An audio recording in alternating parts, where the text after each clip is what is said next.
We don't have that kind of money lying around. Emily, you need to be realistic about this. My father stood in the doorway of my apartment, arms crossed, face stern. Behind him, my mother nodded along, her mouth pressed into a thin line of disapproval. I stood there, my 7-year-old son, Ethan, asleep in the next room. His breathing labored even with the oxygen machine running. The medical bills were spread across my kitchen table like accusatory evidence of my failures. $85,000. That was the amount the specialist quoted for the experimental treatment that could save Ethan's life. His rare heart condition wasn't responding to conventional treatments anymore, and time was running out. My name is Emily and I'm 31 years old. I live in Columbus, Ohio, working as a middle school science teacher while raising Ethan on my own. His father walked out when Ethan was diagnosed at age 3. Couldn't handle having a sick kid. That was 4 years ago, and I'd been fighting this battle alone ever since. My parents lived 20 minutes away in their comfortable suburban house. The same house where my younger sister, Claire, still had her childhood bedroom preserved like a shrine. Realistic. I repeated, my voice cracking. My son might die without this treatment.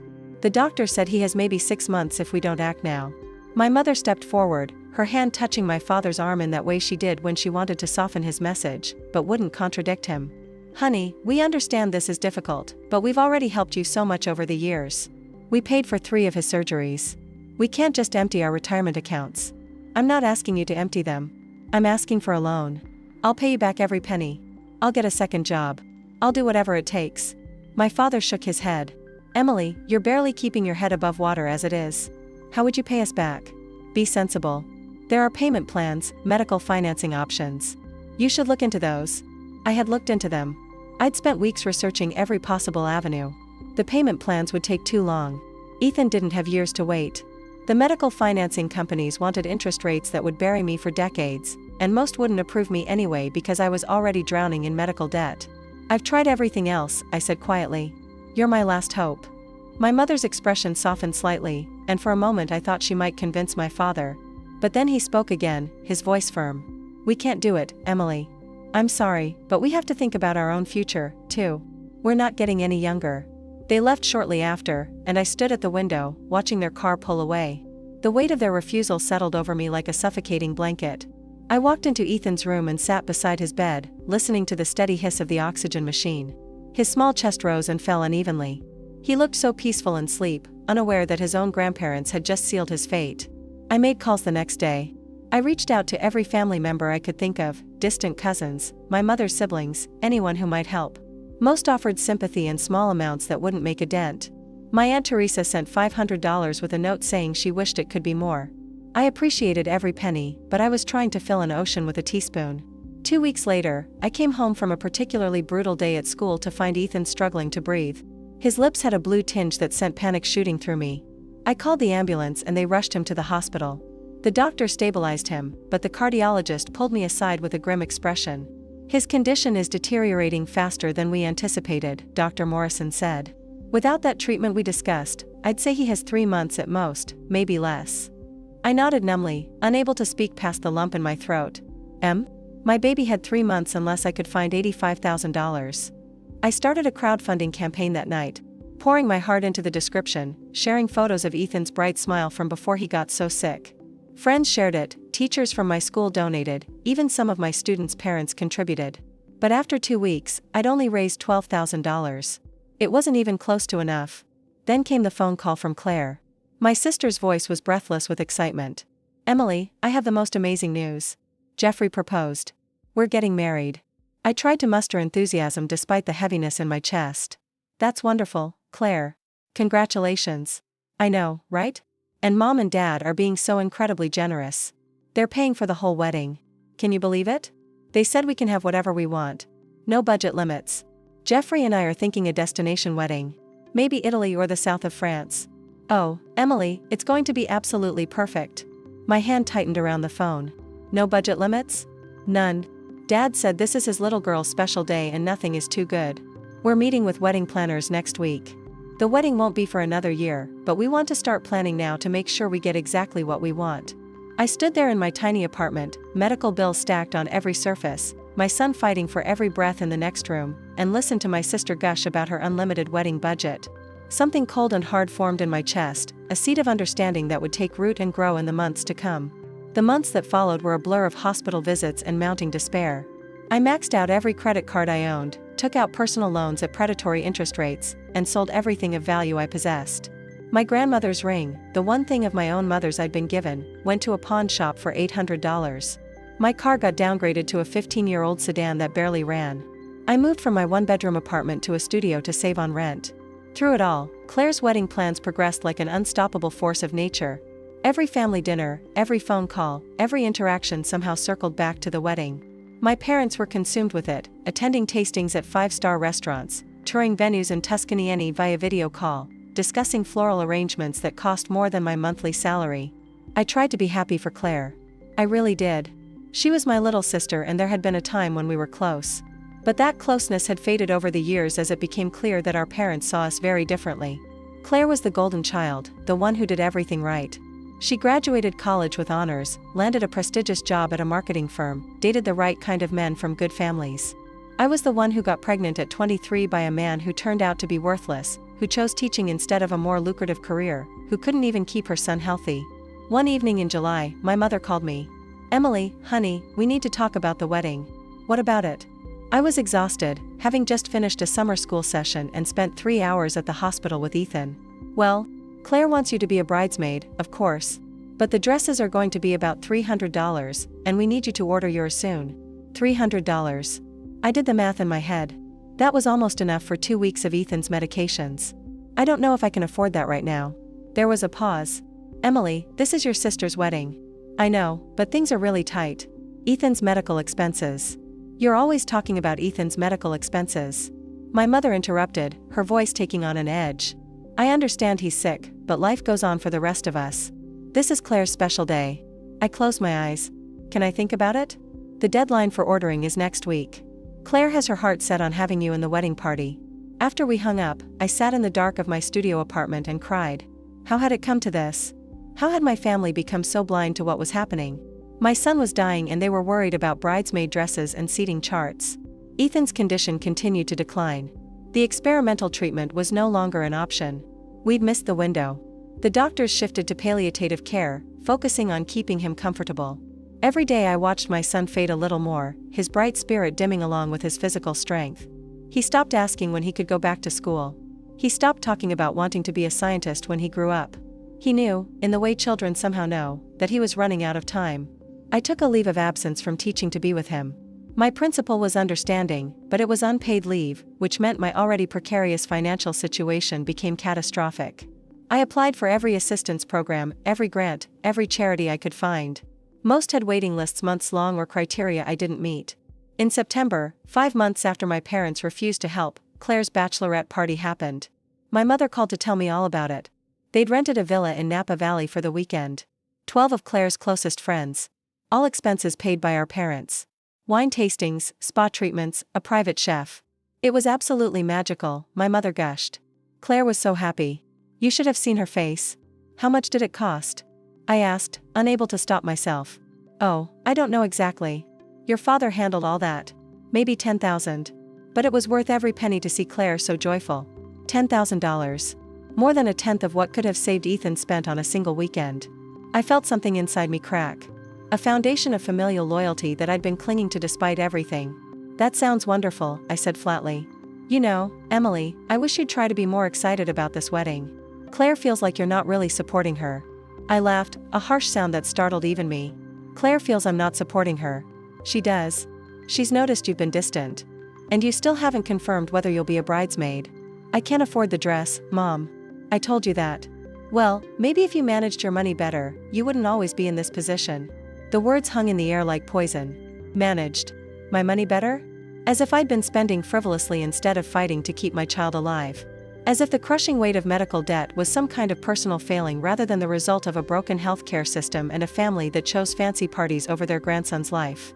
"I have to go," I said. "Ethan needs me." "Of course. He does," my mother replied, and I heard the unspoken judgment in her tone. "You know, Emily, maybe if you weren't so focused on Ethan's problems all the time, you'd be able to enjoy life more. Claire manages to balance everything so well." I hung up without saying goodbye. October brought a cold snap that seemed to settle into my bones. Ethan was in and out of the hospital, his small body fighting a battle it couldn't win. The doctor spoke in hushed tones about weeks, not months. I spent every moment I could beside his bed, reading him his favorite books, telling him stories about what heaven might be like, holding his hand through the pain. My parents visited occasionally, usually on their way to or from some wedding-related appointment. They'd stay for 20 minutes, pat Ethan's hand awkwardly, and leave with expressions of relief. It was hard to watch their discomfort around their dying grandson. Hard to see how eager they were to escape back to the happier world of wedding preparations. Claire came once. She stood in the doorway of Ethan's hospital room, perfectly dressed in designer clothes that probably cost more than my rent and barely made it 5 minutes before claiming she had to leave for a dress fitting. "He's so thin," she whispered to me in the hallway as if this was news. As if I hadn't watched my son waste away day by day. "Yes," I said simply. "It must be so hard for you." She touched my arm in a gesture that might have been meant as comfort, but felt performative. "But you're so strong, Emily. You always have been strong." I'd heard that word so many times in the past year, usually from people who were relieved they didn't have to be strong enough to handle this alone. Strong enough not to need help. Strong enough to watch your child die while your family spent a fortune on a party. "The wedding is in 3 weeks, Claire continued. "I really hope you'll reconsider being a bridesmaid. It would mean so much to me and it might be good for you. No, a chance to celebrate something happy, to have a break from all this. A break as if I could take a vacation from my son's death. As if I could put on a smile and an overpriced dress and pretend everything was fine while Ethan fought for every breath. I'll think about it," I lied because it was easier than explaining how her words made me feel. The wedding invitations had arrived at my apartment 2 months earlier. Heavy cardstock with gold embossing. The invitation suite alone probably cost $50 per guest. I did the math automatically now, converting everything into medical treatments we couldn't afford. The invitations could have been a month of physical therapy. The venue deposit could have been a year of medications. I learned later that the final cost of Claire's wedding was $230,000. $230,000. Music, the number echoed in my head like a scream.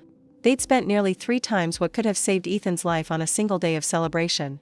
The venue alone cost $80,000, roughly what I'd begged for. The flowers were $15,000. The food was $40,000. The dress was $12,000.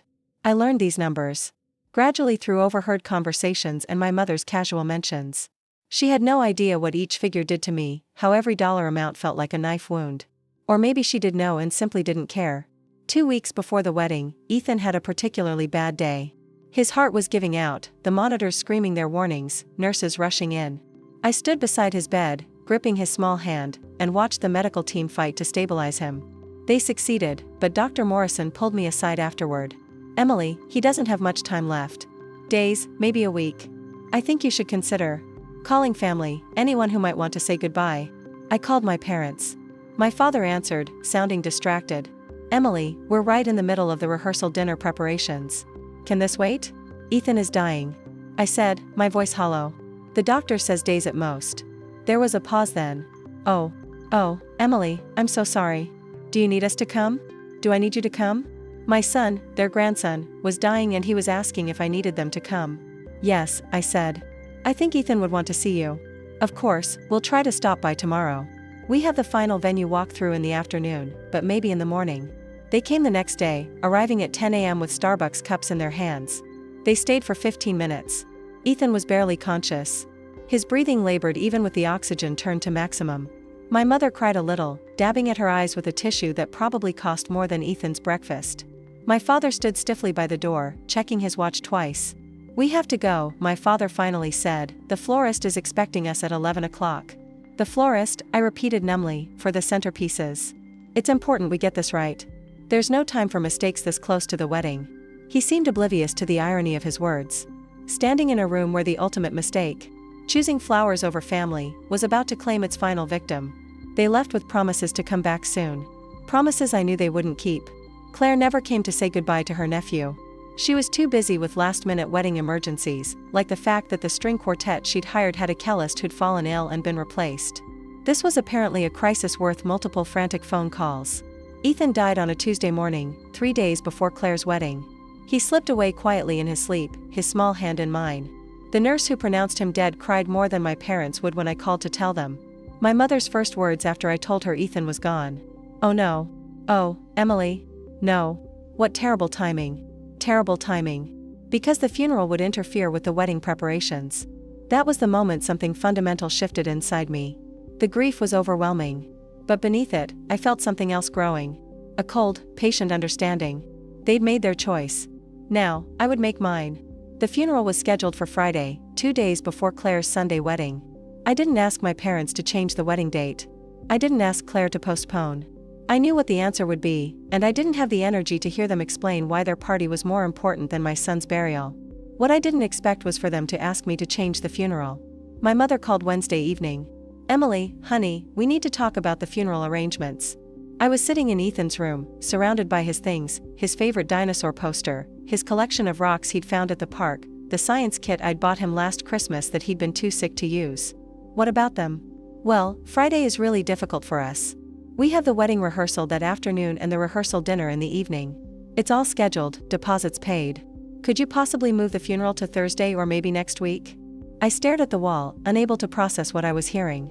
"You want me to change my son's funeral because it conflicts with wedding rehearsal?" "It's not just rehearsal, Emily. It's the whole schedule. We have out-of-town guests arriving. Jeffrey's family flying in from Atlanta. Your father is giving a toast at the dinner. We can't miss it. Ethan is your grandson and we'll be there to honor him." "Of course, we will. But Thursday would work so much better for everyone. The funeral home should be able to accommodate the change." "Everyone." My voice came out flat, emotionless. I was beyond anger, beyond hurt. I'd entered some new territory where feeling anything seemed impossible. "Everyone would be more convenient if we buried my 8-year-old son a day early so you don't miss cocktail hour." "Don't be dramatic, Emily. You're making this sound worse than it is. We're trying to support you and Claire both. Why can't you be more flexible? You know how important this wedding is to your sister." I hung up. I didn't trust myself to say anything else. The funeral stayed scheduled for Friday. I arranged it myself, paid for it with money I borrowed from my principal, who'd been more supportive in the past year than my own parents. It was a small service, just 20 people. My Aunt Teresa came, some teachers from school, a few parents of Ethan's former classmates. My parents arrived 45 minutes late, dressed in clothes clearly chosen for the wedding festivities to follow. They stayed for the service but left immediately after, skipping the small reception I'd organized at my apartment.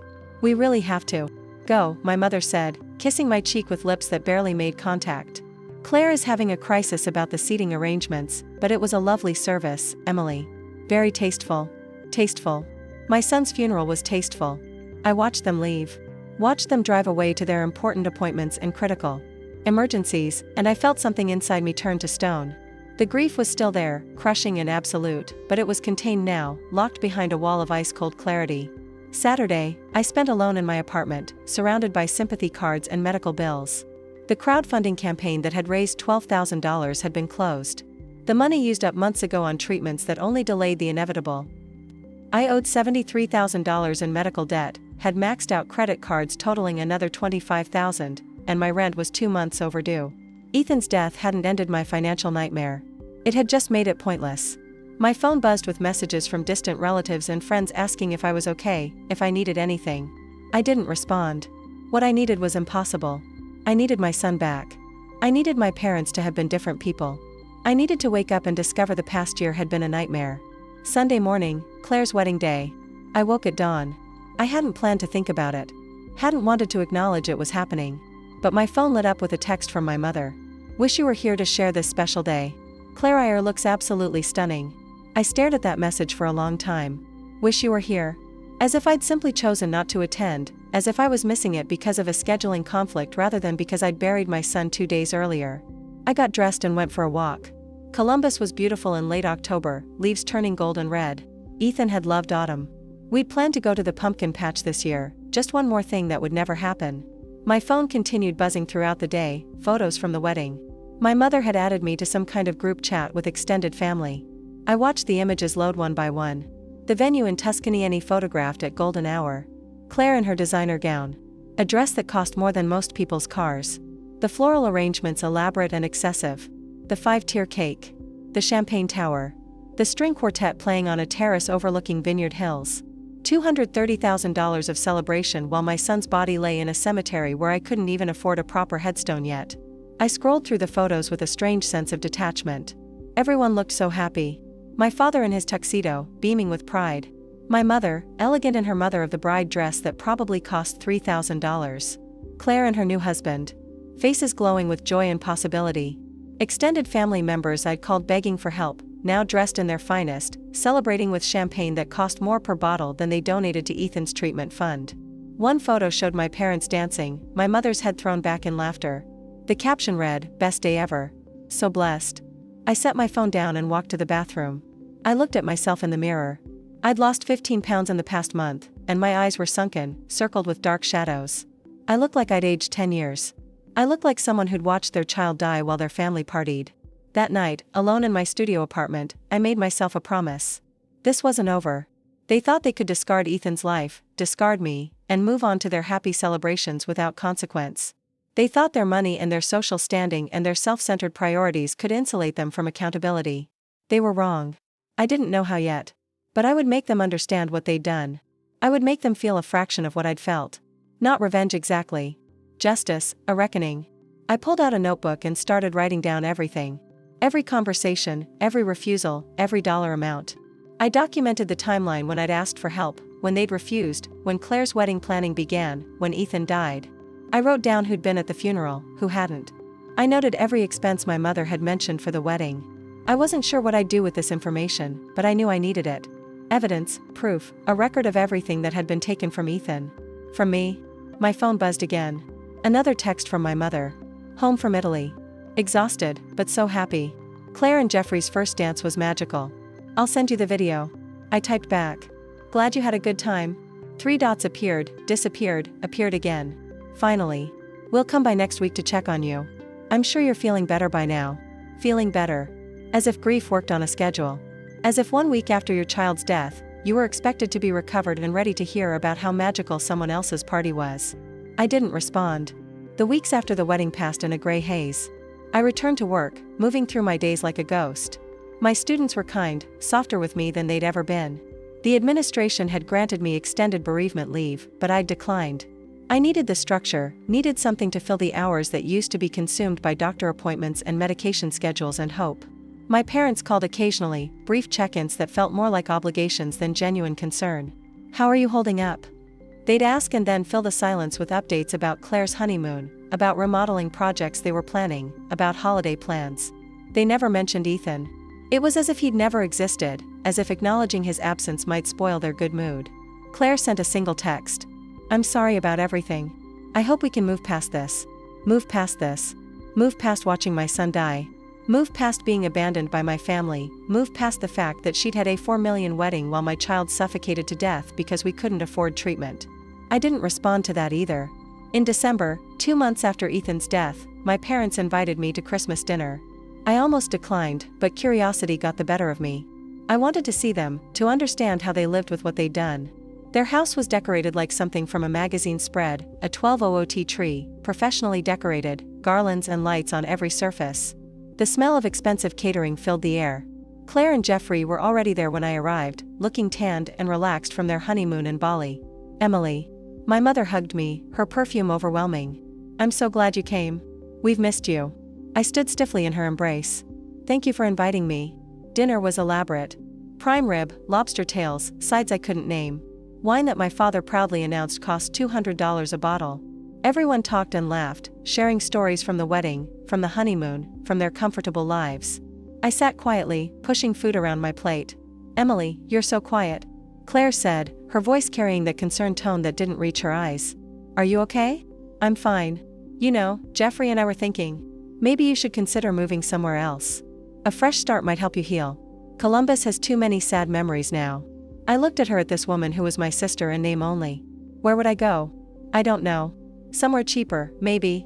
I know you're struggling financially. Jeffrey's company has an office in Kansas City. Cost of living is much lower there. We could help you find something. Help me move away. Remove the uncomfortable reminder of their choices. I'll think about it, I said. Another lie. My father cleared his throat. Emily, your mother and I have been discussing your situation. We think you need to consider bankruptcy. It's the responsible thing to do given your debt. Bankruptcy for your medical bills. You'll never pay them off on a teacher's salary. Better to just wipe the slate clean and start over. Start over. As if Ethan was a mistake to be corrected, a financial error to be written off. We could help you find a good bankruptcy attorney. My mother added. Your father knows several. I set down my fork carefully. You know what would have helped? $85,000 15 months ago. The table went silent. Claire looked at Jeffrey uncomfortably.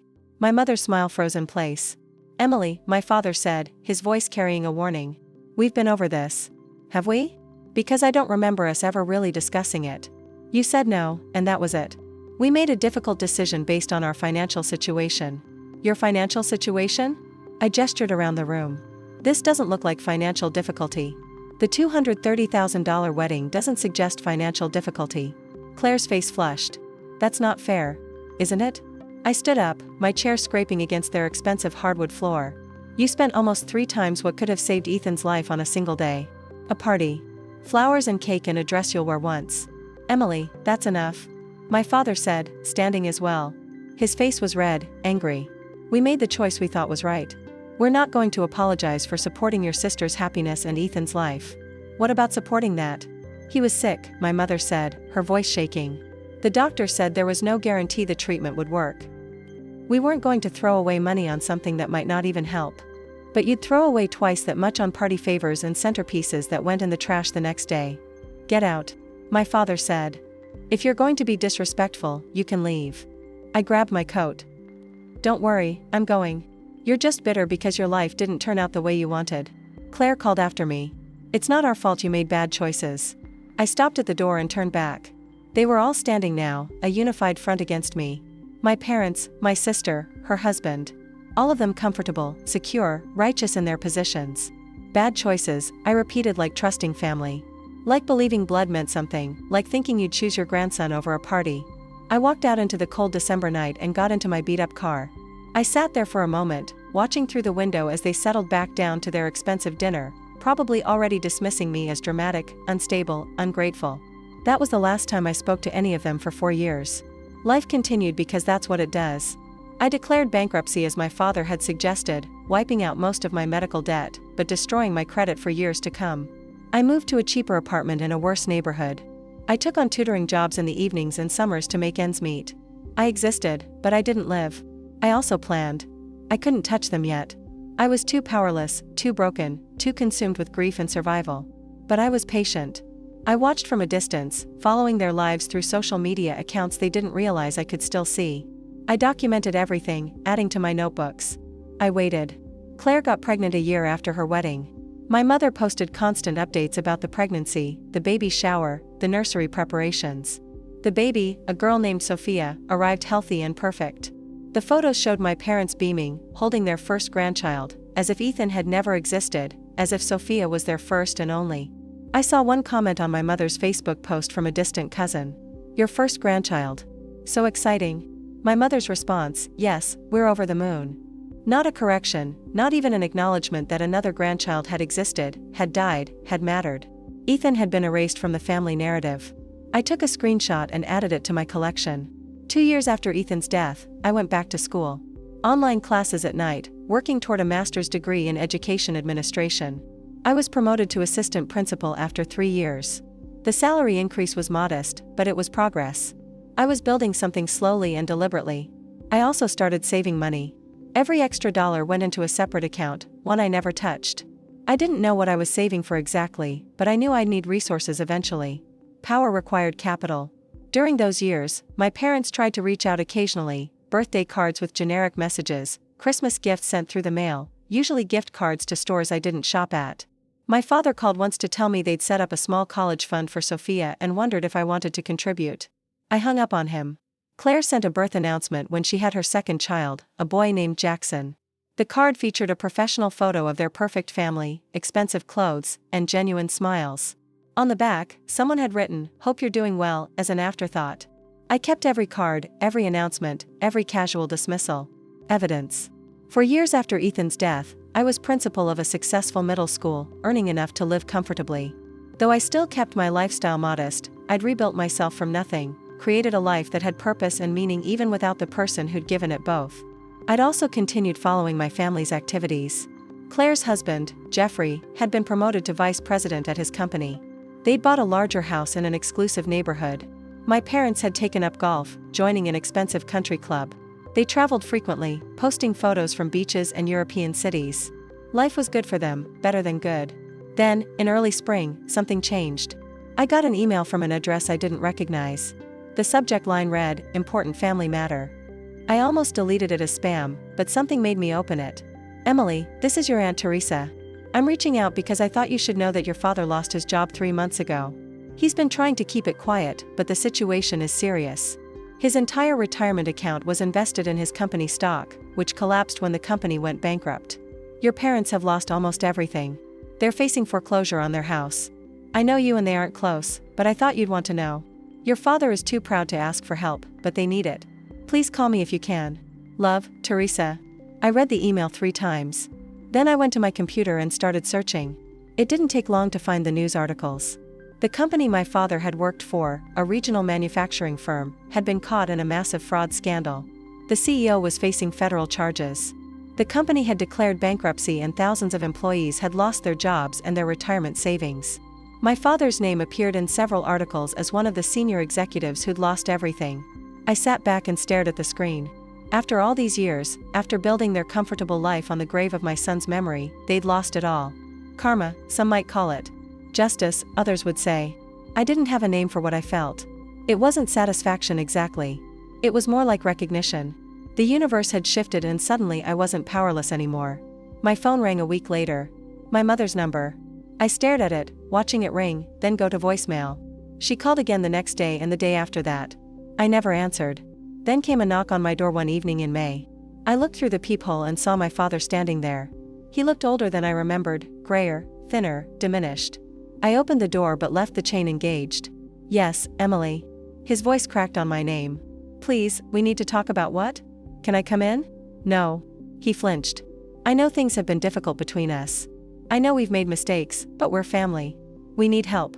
"Help?" I repeated, the word tasting strange in my mouth. "I lost my job.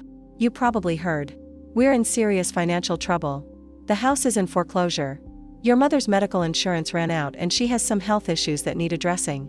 We're asking our daughters for help. Claire and Jeffrey are doing what they can, but they have their own family to support.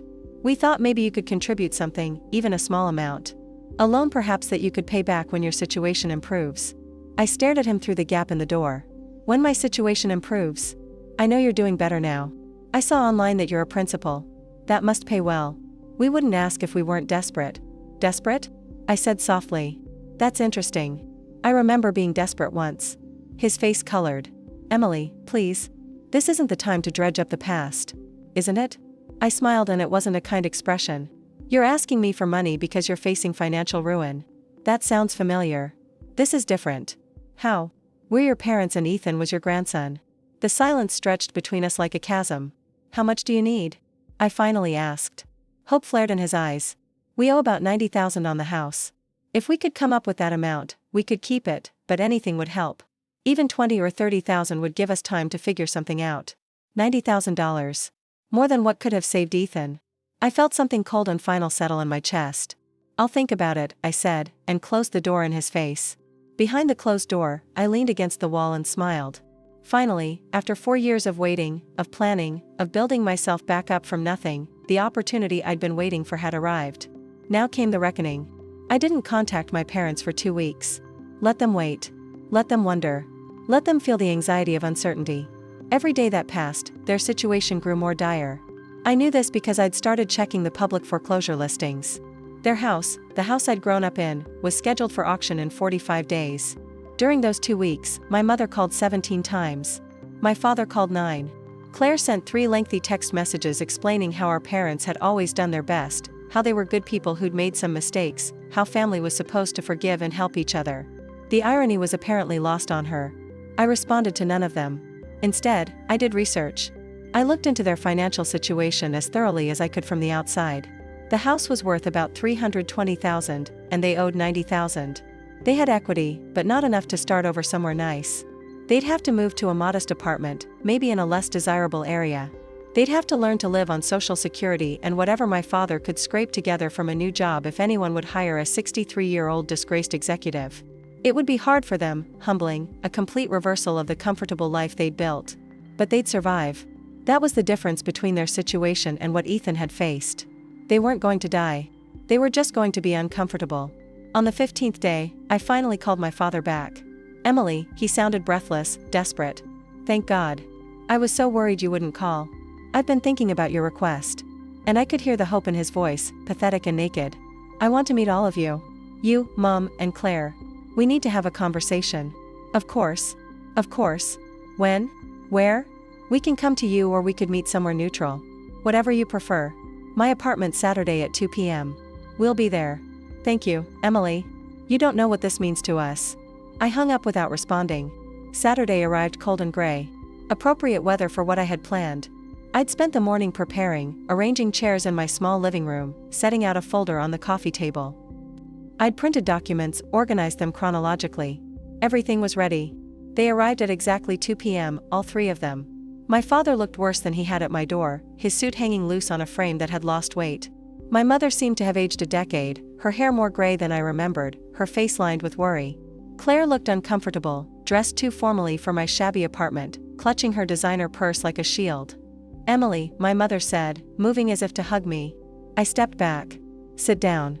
They arranged themselves on my second-hand couch, sitting close together like children called before a principal, which I supposed they were. I remained standing. You asked me for $90,000. We know it's a lot, my father started. But we're prepared to offer collateral to sign a formal loan agreement. We'd pay you back with interest.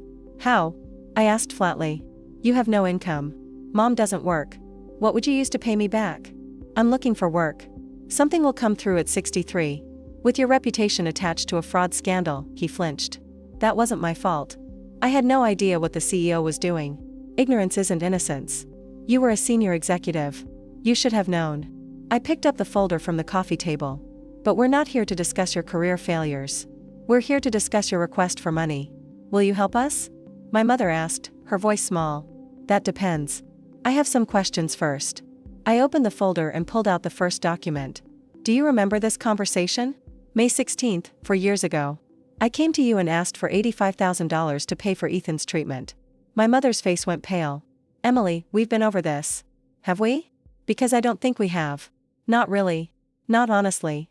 I held up the document, a printout of my original crowdfunding page with the treatment cost clearly listed. $85,000, you told me you couldn't afford it, that you had to think about your own retirement. That I needed to be realistic. We made the best decision we could at the time, my father said stiffly. Did you? I pulled out another paper. This is a receipt from Claire's wedding planner. Total cost of services, $230,000, paid in full by you, 18 months after you told me you couldn't afford $85,000 to save your grandson's life. Claire stood up. This isn't fair. You're twisting everything. Sit down, I said, my voice hard enough that she obeyed. I'm not finished. I pulled out more documents, laying them on the coffee table one by one. Wedding venue $80,000. Flowers. $15,000. Catering $40,000. Dress. $12,000. Photographer $8,000. Entertainment. $10,000. Should I continue? What do you want from us? My father demanded. An apology. Fine. We're sorry. We made a mistake. Is that what you want to hear? A mistake? I repeated softly. You think choosing a party over your grandson's life was a mistake? We didn't know he was going to die. My mother whispered. Yes, you did. The doctors told you. I told you. You knew and you didn't care enough to help. I pulled out another document. The one that hurt most to look at. A photo of Ethan in his hospital bed taken 2 weeks before he died. This is what $85,000 would have saved. This child, your grandson, remember him? My mother started crying. Claire looked away. My father stared at the photo with an expression I couldn't read. Emily, please, my mother said through her tears. We know we failed you. We know we should have done more, but we can't change the past. We can only ask for your mercy now. Mercy? I placed the photo back in the folder carefully. That's interesting. I don't remember receiving much mercy when I begged you for help. When I sold everything I owned, when I maxed out every credit card, when I moved to a studio apartment and ate ramen so I could afford Ethan's medications. We didn't understand how bad it was. My father said, didn't you? I told you multiple times. I showed you the medical bills. I explained that without treatment, he would die. What part of that was unclear? Silence. But you understood perfectly well how important Claire's wedding was. You understood that the centerpieces needed to be exactly right, that the venue had to be perfect, that your daughter deserved the best money could buy. I sat down across from them, my voice calm and measured. Here's what I've learned in the past 4 years. You didn't help Ethan because you didn't want to. It wasn't about the money. You had the money. You proved that it was about choice. You chose what mattered to you. That's not true, Claire protested. They were trying to protect their retirement, were they? Because they spent almost 3 times their retirement concerns on your wedding. Math doesn't lie, Claire. Priorities don't lie. My father leaned forward. Emily, I understand you're angry. You have every right to be, but are you really going to punish us now when we need you most? Are you going to be as cruel as you think we were? Cruel, I said, tasting the word. Is it cruel to make choices based on what matters to you? Is it cruel to decide that your resources should go toward your own priorities rather than someone else's crisis? Because that's what you taught me. That's the lesson you gave me when Ethan was dying. So, you won't help us? My mother said flatly. I didn't say that. I picked up the folder and pulled out a check I'd prepared. I'm willing to give you $90,000. Hope bloomed on their faces, desperate and immediate. However, I continued, there are conditions. Anything, my father said quickly. We'll sign whatever you want. Payment plans, interest, collateral. It's not about payment. I set the check on the table between us. It was made out for $90,000 dated for today. The first condition is that you acknowledge here and now that you chose Claire's wedding over Ethan's life, that you had the money and refused to help. I want to hear you say it. They stared at me. Claire looked at her parents. You don't have to do this. She's trying to humiliate you. Yes, I agreed. I am just like you humiliated me when I begged for help. When I stood in your doorway with medical bills and you told me to be realistic when I buried my son alone because you had a rehearsal dinner. So, yes, I want you to say it out loud that you made a choice and Ethan died because of it. My mother was crying harder now. My father's face was red, but they needed that check. They needed it desperately. We chose the wedding, my father finally said, his voice barely audible. We had the money, and we chose to spend it on Claire's wedding instead of Ethan's treatment. And I prompted, and he died because we didn't help. Mom, I looked at my mother. We should have helped you, she whispered. We should have saved him. We were wrong. I turned to Claire. And you? What's your role in this? I didn't know, she said quickly. I didn't know they'd refused to help Ethan. Didn't you? You never wondered where the money for your elaborate wedding came from.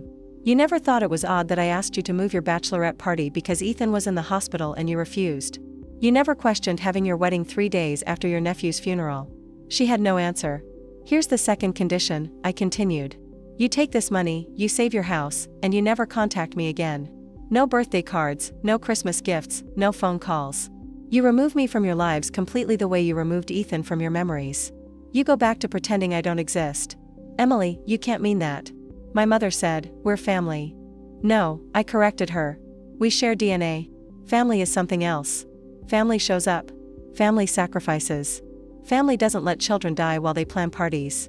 I stood up and walked to my door, opening it. Those are my conditions. Take the check or leave it. You have 60 seconds to decide. They looked at each other. A silent conversation happening in glances and expressions. I watched them calculate. Watched them weigh their pride against their desperation. It took them 43 seconds. My father picked up the check. We accept your conditions, he said, his voice hollow. Good. There's a document on the table next to the check. It's a formal agreement that you'll have no further contact with me. Sign it. They signed without reading it, which told me everything I needed to know about how desperate they really were. My father's signature was shaky. My mother could barely hold the pen through her tears. Claire signed with angry sharp strokes, her face red with suppressed rage.